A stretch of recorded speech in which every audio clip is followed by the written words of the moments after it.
Fais de l'Éternel tes délices. C'est le verset que j'aimerais prendre pour ce matin. Et je crois que ça va avec ce temps où nous voulons célébrer le Seigneur. Se rappeler ce qu'il a fait, même si ce verset va bien plus loin que ce que je suis en train de dire, mais je m'y attarderai tout à l'heure.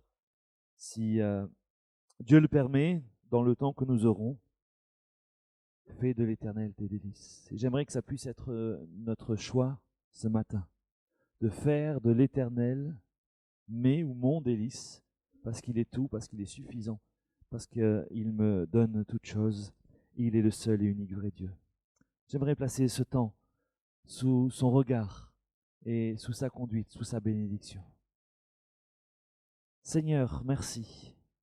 Nous avons la joie de pouvoir nous rassembler encore ce matin. Même si tous ne sont pas là, toi tu es là. Tu es là pour nous rencontrer ce matin, pour nous bénir par ta présence, nous bénir par ce que tu as prévu par avance. Nous voulons t'offrir notre louange, notre reconnaissance par nos prières, par le chant, par le témoignage. Nous voulons encore rappeler que tu es Dieu. Nous voulons bénir aussi ceux qui nous manquent ce matin pour différentes raisons. Merci de poser ta main sur eux, merci de déverser encore ta grâce et ta bénédiction. Nous voulons, Seigneur, qu'ils puissent ressentir aussi ta présence, la visitation de ton esprit dans leur vie, dans, Seigneur, tout leur être. Merci parce que tu es bon et que tu prends soin de chacun d'entre nous, sans jamais te lasser, sans jamais nous oublier. À toi la gloire, Seigneur. Amen.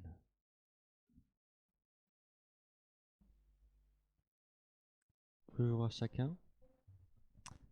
Le premier chant en fait que j'ai choisi, en fait, ça va avec l'idée du culte d'aujourd'hui. Chantons car Dieu est là. Poussons des cris de joie, dressons-lui un trône de reconnaissance et un palais de louange. Il le mérite amplement. Chantons et aussi on peut mettre prions, d'élever notre voix pour lui, l'unique, le seul, le vrai, qui agit et qui agira aussi encore.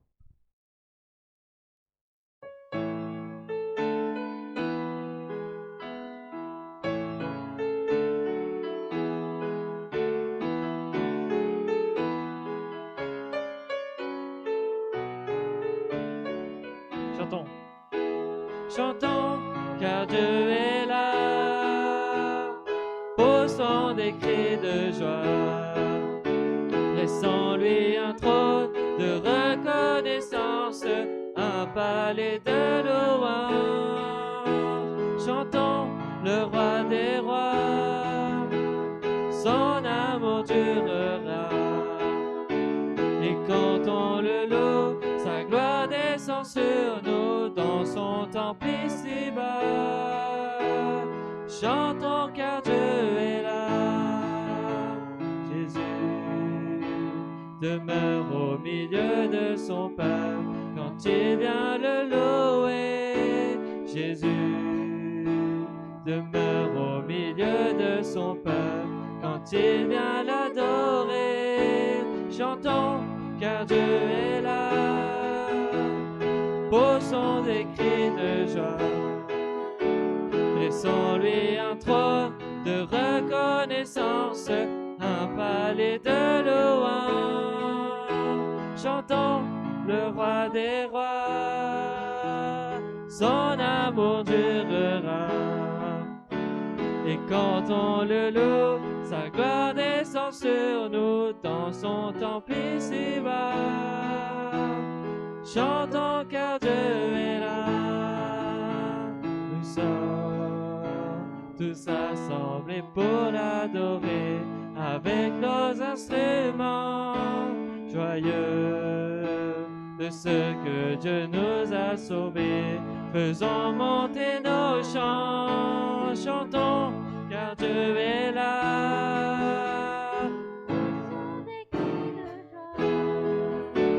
Dressons-lui un trône de reconnaissance, un palais de louange. Chantons le roi des rois, son amour durera, et quand on le loue, sa gloire descend sur nous dans son temps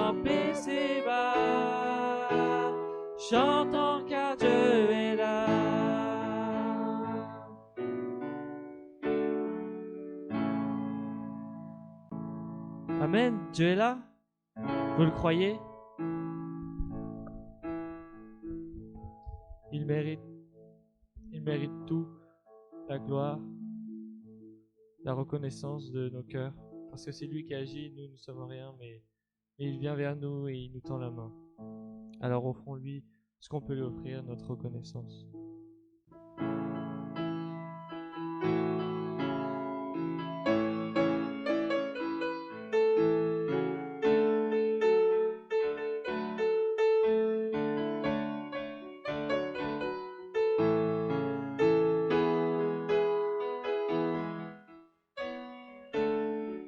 Offrons au Seigneur reconnaissant, son amour durera jamais, car il est bon, il est au-dessus de tout, son amour durera jamais. Chantons,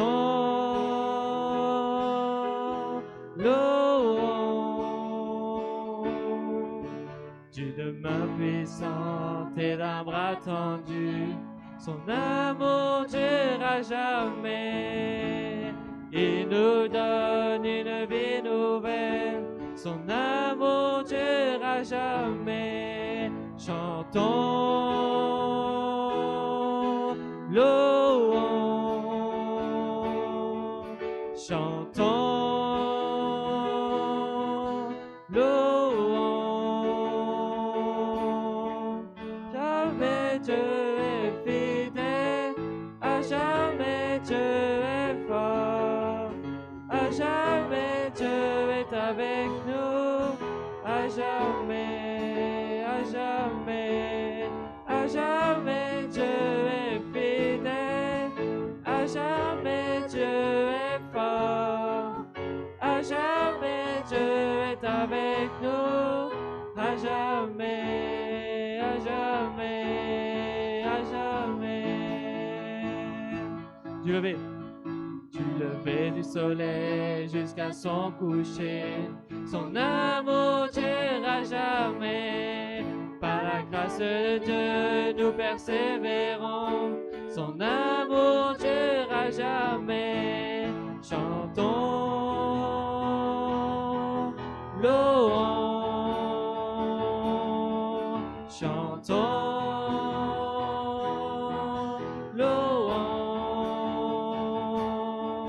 À jamais Dieu est fidèle, à jamais Dieu est fort, à jamais Dieu est avec nous, à jamais, à jamais, à jamais Dieu est fidèle, à jamais Dieu est fort, à jamais Dieu est avec nous, à jamais, à jamais, à jamais.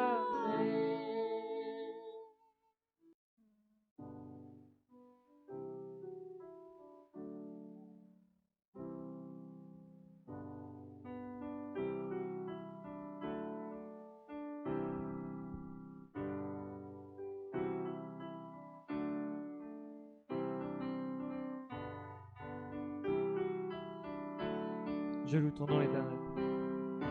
Je loue ton nom éternel. Seigneur, je célèbre ta bonté. Quelle joie tu vis en moi. Quelle joie tu viens pour nous sauver. Je loue ton nom. Je loue ton nom éternel. Seigneur, je célèbre ta bonté. Quelle joie tu vis en moi. Quelle joie tu viens pour nous sauver. Tu viens du ciel sur la terre, montrer la voie de la terre à la croix. Payer pour moi de la croix jusqu'au tombeau et du tombeau jusqu'au ciel. Je loue ton nom éternel.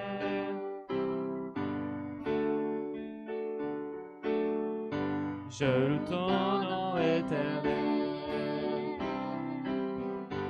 Seigneur, je célèbre ta bonté. Quelle joie tu vis en moi. Quelle joie tu viens pour nous sauver. Je loue ton nom. Je loue ton nom éternel. Seigneur, je célèbre ta bonté. Quelle joie tu vis en moi. Quelle joie tu viens pour nous sauver. Tu viens du ciel sur la terre, montrer la voie de la terre à la croix, payer pour moi de la croix jusqu'au tombeau et du tombeau jusqu'au ciel. Je loue ton nom éternel. Je loue ton nom éternel.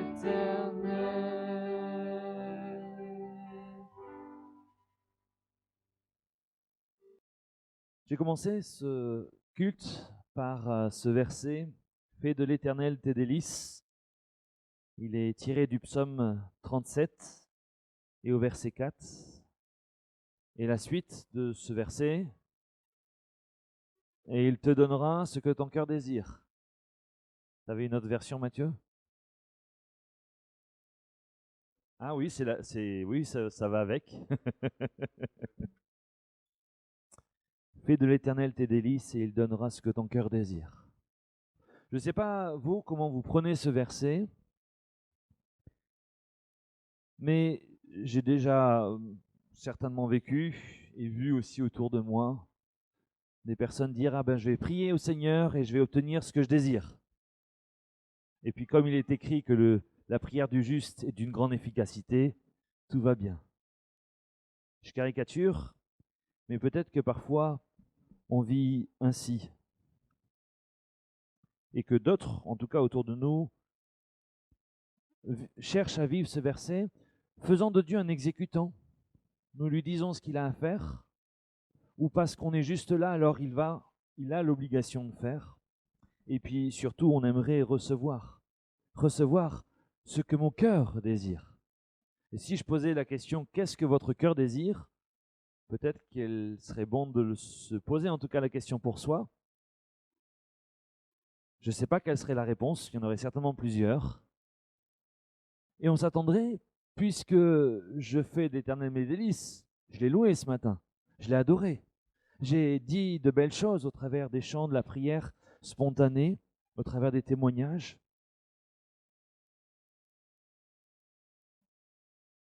Un impératif. Pour celui qui veut marcher avec Dieu, c'est le début de cette phrase. Alors, comme beaucoup de versets que j'ai pu prendre durant cette année qui vient de s'écouler, j'ai pu prendre dans mes prédications, nous avons encore un impératif. Et c'est peut-être ça qu'on aime moins, à moins qu'on ait bien appris du passé et que ce soit maintenant naturel. C'est David qui donne ce conseil à celui qui le lira. Donc, à nous ce matin. On ne sait pas à qui il s'adresse. Certains disent que David parle à son âme. Quand je regarde le chapitre en entier, j'ai un peu du mal. Je pense plus qu'il donne des conseils à un tiers, dont on ne sait pas de qui il s'agit. Et je vous invite à relire ce psaume en entier. Il y a beaucoup de choses merveilleuses et on pourrait faire plein de prédications pour ceux qui veulent y puiser dedans. Sentez-vous libre. En tout cas, cette disposition du cœur n'est pas naturelle pour l'âme. D'où cet encouragement de David. Fais. Si je dois faire, soit c'est parce que ça n'a pas encore été fait, ce qui n'est pas le cas, ou soit parce que je dois m'attacher à rester dans ce faire. Alors le début de ce psaume commence par l'essentiel. Se confier en Dieu, se délecter de Dieu. Et vous pouvez relire ce psaume, vous verrez que plusieurs fois David ramène à ces choses. C'est ce que j'ai voulu faire. Alors c'était déconnecté, hein. Quand je vous ai proposé de témoigner ce matin, je n'avais pas encore ce verset. mais il s'est imposé à moi dans la semaine. Donnez gloire à Dieu pour ce qu'il a fait. C'est une des manières de faire de l'Éternel nos délices, mais pas simplement. N'est-ce pas la base pour un croyant de se confier en Dieu, de se délecter de Dieu? Cela devrait, mais on l'a encore entendu dans les témoignages ce matin et on le voit dans la vie de tous les jours, c'est aussi le premier combat que mène le chrétien. Rester attaché à Dieu. Parce qu'il y a tant de choses qui sont autour de nous, des tentations, des difficultés, qu'elles soient issues de nos choix ou qu'on ne maîtrise pas du tout, que ce soit dans la santé, que ce soit dans la gestion comme cette épidémie, cette pandémie nous donne d'être, et bien d'autres choses encore. Restez attaché à Dieu. On peut chercher à mener cette discipline par la force mentale. Je m'applique et je fais que chaque jour, je cherche à rester attaché à Dieu. Et c'est une bonne chose. On peut suivre des méthodes diverses, et c'est bien aussi. Et elles ne sont pas à négliger. Mais l'aspect souligné dans ce verset et dans ce psaume, c'est le cœur. C'est le cœur de celui à qui David s'adresse, et j'aimerais que ça puisse être moi et vous qui nous sentons concernés ce matin. Prends plaisir en Dieu. Est-ce que c'est ça que je suis venu chercher, par exemple, ce matin? Est-ce que c'est ça, dans mon temps que j'aurai ce soir ou demain matin, peu importe? Est-ce que c'est ça que je cherche? Prendre plaisir dans la présence de l'Éternel.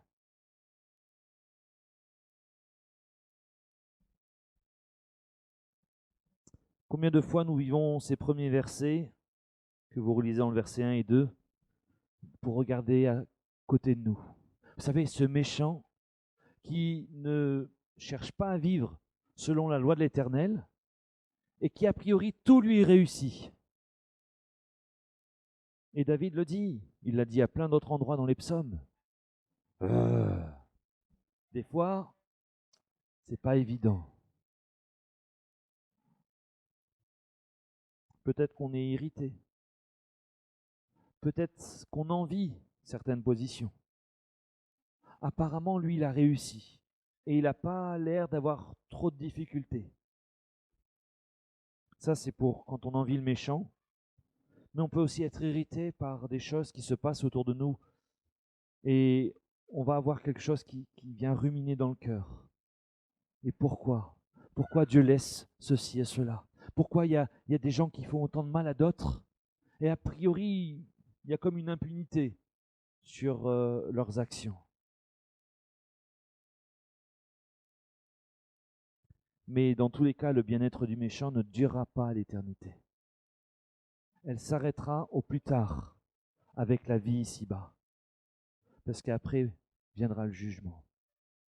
Et ce qui attend celui qui est séparé de Dieu, ce n'est pas le paradis, comme le disait un certain chanteur.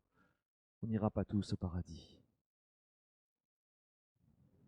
Il y a une réalité. Pour celui qui se détache de Dieu, qui ne cherche pas à vivre dans la droiture, qui ne reste pas attaché au Seigneur, alors les bienfaits, les joies, les richesses de ce monde, les réussites s'arrêteront aussi. Et après, il nous est parlé de pleurs, de larmes, de tourments. Ça, c'est aussi une réalité qui existe et dont il est bon de se rappeler. Prendre plaisir en Dieu. Qu'est-ce que cela peut être? Je ne compte pas être exhaustif ce matin, donc on peut rajouter évidemment plusieurs choses après ce que je dirai. C'est prendre du temps avec Dieu. Dans un moment personnel, mais dans un moment commun comme celui de ce matin, qui nourrit notre cœur. Et quand je cherche à vivre quelque chose avec le Seigneur, il faut que je cherche à ce que ce moment puisse venir nourrir mon cœur. Prendre plaisir a plusieurs implications, je vais en citer juste quelques-unes. Et on les trouve au travers de ces différents versets dans le psaume 37. Trouver sa joie en Dieu seul. On se l'est rappelé encore au travers de ce repas. Je ne mérite ni la miséricorde, ni le nom de vie de Christ à la croix. Je n'ai rien fait qui puisse dire que je mérite. Je ne mérite rien. Mais ce que Christ a fait, il l'a fait par grâce. Il l'a fait par amour. C'est un don de sa part. Dans les situations les plus désespérées, on en a entendu quelques-unes dans les différents témoignages tout à l'heure, il peut mettre la paix, la joie. Et cela est possible par sa présence. Parfois, j'ai eu des échanges avec certains qui me disaient « Mais j'arrive pas à être en paix. Je ne suis jamais en paix. » Et la même personne de dire « Mais pourtant, j'ai Jésus dans mon cœur. » Et sans juger quoi que ce soit, juste de constater par rapport à la parole de Dieu, pour moi, il y a quelque chose qui ne va pas. C'est possible de ne pas être en paix à un moment donné. Bien sûr, nous sommes des humains. Et on peut être chamboulé et des fois être perturbé, et c'est normal. Il y a des choses qui sont tristes, qui sont lourdes à porter. Mais de dire qu'on n'est continuellement pas en paix, alors qu'on dit avoir Christ dans sa vie, il y a une dimension qui est manquante pour moi quand je regarde à la parole de Dieu. Parce que sa présence amène une paix. Sa paix, la paix, amène une joie. Ça ne veut pas dire qu'on va être euphorique tous les instants de notre vie. Mais au-delà des difficultés, il y a quelque chose au fond du cœur qui assure que je peux être en paix et dans la joie. Bien sûr, nous le voyons dans ce monde, qu'il y a des moments de joie, il y a des moments de paix, même si on les cherche. Il y a des moments où on se sent bien, mais tous ces moments-là sont éphémères. Ils ne durent pas. Ce que le monde essaie de proposer, ce que les êtres humains essayent de vivre, et quelque part, à juste titre, parce qu'on est appelé à chercher à vivre dans la paix et dans la joie. Mais toutes ces choses sont éphémères. Seul Dieu peut me donner cette joie qui reste malgré toutes les épreuves que je peux et je pourrai vivre dans l'avenir. D'où l'importance de rechercher sa présence, de rechercher une relation personnelle afin de pouvoir recevoir de lui. Si on regarde la Genèse, Adam avait cette rencontre a priori régulière avec Dieu. Cherchons aussi à vivre ces choses et que rien ne nous empêche de pouvoir venir dans sa présence. Une autre implication que cela implique de prendre plaisir en Dieu, c'est d'aimer celui qui m'a aimé le premier. Si je veux chercher à aimer Dieu, celui qui m'a aimé le premier, il faut que ma relation avec lui soit exempte de toute autre chose qui pourrait venir parasiter, qui pourrait venir m'empêcher de m'approcher de lui. Je peux mentionner la colère, la rancœur, le non-pardon, la tristesse, et on pourrait encore rallonger la liste, évidemment.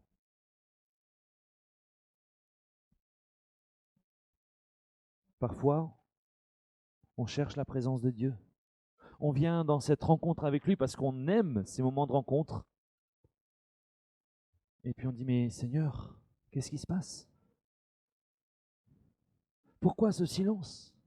Pourquoi je ne ressens pas ce que je ressens d'habitude quand je suis dans ta présence?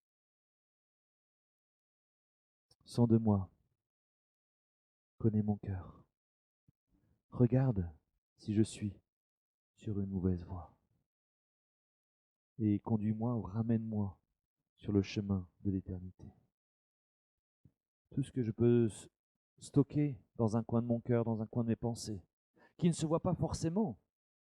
Je peux vous faire un joli sourire ce matin, sans que vous sachiez forcément, moi je vois à moins votre sourire, sauf si vous le faites très large, mais vous ne saurez pas pour autant dans quelle disposition de cœur je peux être. Parce qu'on a l'habitude, certes, de porter un masque depuis quelques mois, mais au-delà de celui en tissu qu'on a sur le visage, de mettre une façade, parfois. Tout ce que je peux stocker comme choses qui ont été difficiles à tort ou à raison, parce que des fois il y a des raisons, puis des fois il y a des quiproquos, mais on en est persuadé que c'est vrai, et on s'appuie là-dessus. Si je garde ces choses, j'érige un mur entre Dieu et moi. C'est pas Dieu qui érige un mur, c'est moi qui érige un mur entre Dieu et moi. Parce qu'il y a des choses dans ma vie, dans mon cœur, qui ne sont pas à sa gloire, et qui font que dans sa présence, je peux avoir le sourire sur le visage. C'est pas pour autant que mon cœur sera dans la paix, dans la relation avec lui. Aussi, j'ai besoin de déposer d'abord toutes ces choses, de déposer toutes ces blessures, toutes ces craintes, tout ce que j'ai pu vivre, ressentir, les déposer à Christ. Chercher, bien sûr, comme nous dit la parole, à être en paix avec les uns et les autres aussi.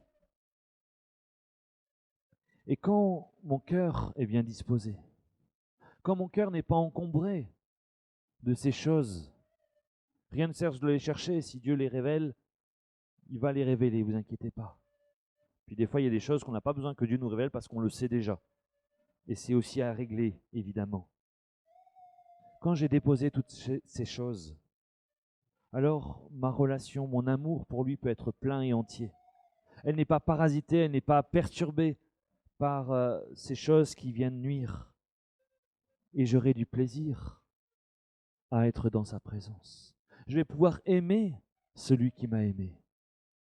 Lui qui n'a rien fait de mal a été cloué à la croix à ma place.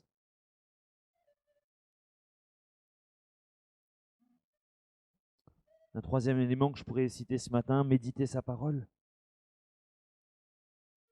Non seulement en cherchant à méditer sa parole, je m'instruis, j'enrichis ma connaissance de Dieu et de son plan pour moi. Mais cela va transformer, sauf si on le fait que de manière intellectuelle, va transformer mon cœur, va transformer mes pensées. Devrait, j'ai envie de dire, parce qu'après il faut accepter. Et c'est peut-être là déjà, parfois le plus compliqué. Transformer ma mentalité, ma conception des choses, de ce qui est important à mes yeux et qui peut-être l'est beaucoup moins aux yeux du Seigneur. Sa parole est importante pour chaque jour de notre vie, pas juste quand j'en ai besoin, pas juste quand j'en ressens le besoin. Et parfois, je peux être à méditer sa parole et j'ai l'impression que ça ne m'apporte rien. Je ne sais pas si vous avez déjà vécu ça. Prenez un temps, vous lisez, puis vous dites OK. Et la tentation, c'est bon, ben, ça sert à rien. Donc peut-être demain, ça sert à rien de le faire puisque j'ai rien compris aujourd'hui. Non, je ne crois pas qu'il y a des erreurs de lecture. Dieu va me rappeler à un moment donné ou à un autre moment de ma vie, ce que j'ai pu lire. Parce qu'il nous a dit qu'il nous rappelle ce qu'il nous a déjà donné, et d'où l'importance d'aller puiser, d'où l'importance d'aller se nourrir. Et puis si je ne comprends pas encore maintenant, eh ben, je vais le comprendre au moment opportun, que Dieu me donnera. Et peut-être que quand quelqu'un d'autre va revenir sur ce que moi j'ai médité et que je n'ai pas compris, là je vais dire, mais c'était si simple. Oui. Mais peut-être que si la personne l'apporte juste à ce moment-là et que je n'ai pas médité avant, ça va rester un peu nébuleux. Méditer sa parole. David était un homme instruit, un homme qui avait une connaissance de Dieu. Et ça se voit, ça se ressent dans tous les psaumes qu'il a pu écrire, comment il décrit Dieu. Certes, je crois à la révélation, je crois à l'inspiration, mais je crois aussi au temps qu'il a passé, parce que c'était un homme qui aimait Dieu, un homme qui aimait, qui voulait plaire au Seigneur. Et quand il a fauté, parce qu'il a fauté, la Bible ne nous cache pas ses fautes. Il a tout de suite compris qu'il manquait une relation, que sa relation était entachée de quelque chose. Et c'est pour ça qu'il a à chaque fois cherché à demander pardon, au point qu'à un moment donné, quand il a péché contre Dieu, un homme lui a dit, mais je vais t'offrir le champ, je vais t'offrir les pierres, l'holocauste, etc. Il a dit, non, je vais payer. Je veux que ça soit quelque chose qui me coûte. Alors dans tout ce qui lui appartenait, ça ne devait pas être grand-chose, peut-être, diraient certains. Mais ça venait de lui. Et il avait besoin de faire cette démarche. Ce n'était pas à l'autre d'offrir ce qui pouvait rétablir la relation avec Dieu. C'était à lui de faire cette démarche. Fais de l'Éternel tes délices. Vous avez remarqué, je ne me suis pas arrêté sur la deuxième partie. Et il y aurait beaucoup à dire dessus.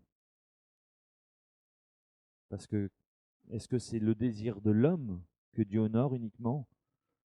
Ou est-ce que c'est le fait d'être dans la présence de Dieu? Mon cœur va désirer sa présence, va désirer sa conduite, va désirer son onction, sa bénédiction.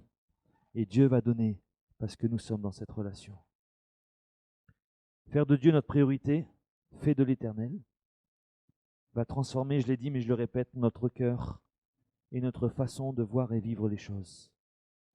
En cultivant l'intimité de cette relation avec Dieu, il va y avoir du changement dans les désirs de mon cœur, de ton cœur. Et cela est un miracle que seul Dieu peut accomplir. Je ne peux pas prendre un tournevis, un marteau ou je ne sais quel autre outil et puis transformer mon cœur. On répare les cœurs aujourd'hui, physiques. Mais on ne peut pas changer les pensées de l'homme. On ne peut pas changer l'état de l'âme de l'homme. Dieu seul peut accomplir cela. Et il le fera. Pourquoi? Parce que mon désir est d'avoir une vie proche de lui. Si je fais de l'Éternel mes délices. Alors, il y a toute une suite dans ce verset, avant et après d'ailleurs, qui vont être vécus. Parfois cela est instantané, parfois cela prend du temps. Peu importe. Dieu est au contrôle et je suis dans sa présence. Voilà ce que j'aimerais te souhaiter, nous souhaiter pour cette année. Faire de l'Éternel nos délices, mes délices, tes délices. Glorifions Dieu pour ce qu'il a fait et cherchons plus encore à vivre dans sa présence et dans une relation profonde avec lui, afin de marcher dans les plans qu'il a tracés. Seigneur, nous voulons continuer, et nos mots sont bien trop limités pour te remercier pour tous les bienfaits que tu as faits. Mais nous ne voulons pas juste avoir le regard tourné en arrière, nous voulons avoir des regards tournés sur toi en permanence. Apprends-nous à grandir, apprends-nous à approfondir notre relation avec toi, à dépendre toujours plus de toi. Je te prie, Seigneur, que pour chacun d'entre nous, tu puisses vraiment encore nous permettre de grandir, parce que notre choix sera de rechercher ta présence. Donne-nous de ne pas rester sur les acquis du passé, sur ce qui nous a fait du bien, mais donne-nous de chercher davantage encore et toujours cette relation avec toi. Merci Seigneur parce que tu es fidèle. Merci parce que tu prendras soin encore de nous, comme tu l'as fait et tu le feras encore. Merci Seigneur parce que tu nous conduiras.